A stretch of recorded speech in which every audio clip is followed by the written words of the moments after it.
हमें पता ही नहीं है कि हमारा कोई दोष है या नहीं है। हम सब कुछ ठीक कर रहे हैं और हम कोशिश कर रहे हैं कि हमसे कोई दोष ना बने, फिर भी कोई हमें बार बार प्रतिकूलता दे रहा है। हमको नहीं तो सहना चाहिए, हमें सहना चाहिए।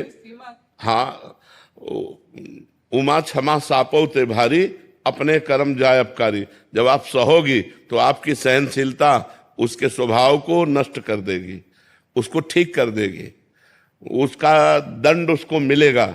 उमा क्षमा श्राप होते भारी, जो शाप होता है उससे भी अधिक बलवान क्षमा होती। आपने क्षमा कर दिया, प्रतिकूलता वो ज्यादा नहीं बढ़ पाएगा, वो नष्ट हो जाएगा, दंड मिलता है। एक नाव में 50 लोग बैठे थे, उसमें एक संत अपने शिष्य के साथ बैठे थे। तो 2 पुलिस कर्मचारी चढ़े।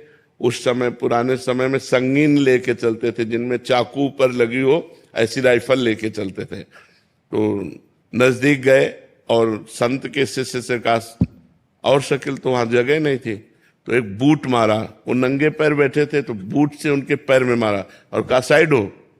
वो कोशिश की लेकिन जगह नहीं थी। फिर एक थप्पड़ मारा। वो कुछ नहीं बोले क्योंकि साधु थे, शांत चुपचाप सह गए। अब नाव किनारे पहुंची तो पानी हाथ 2 हाथ जहां नाव नहीं जा सकती, तो उन्होंने राइफल को ऐसे किया और ऐसे करके छलांग मारना चाहा।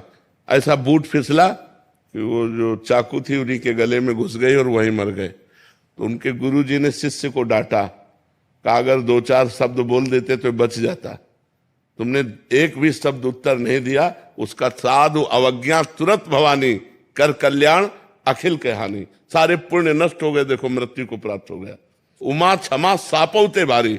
यदि आपको कोई सता रहा है तो आप चुप हैं, ये चुप उसके लिए बम का काम करेगा। अगर हमने कुछ बोल दिया तो बचत हो जाएगी, अगर हमने बोला नहीं तो उसको भोगना पड़ेगा और तत्काल कोई न कोई उसके ऊपर अटैक होगा, काल का, माया का, कि वो झेल नहीं पाएगा। ये सिद्धांत है। अगर हम चुप हैं तो चुप रूपी ये बम उसको नष्ट कर देगा, और अगर हम बोल दिया तो उसके पाप नष्ट हो जाएंगे, वो बच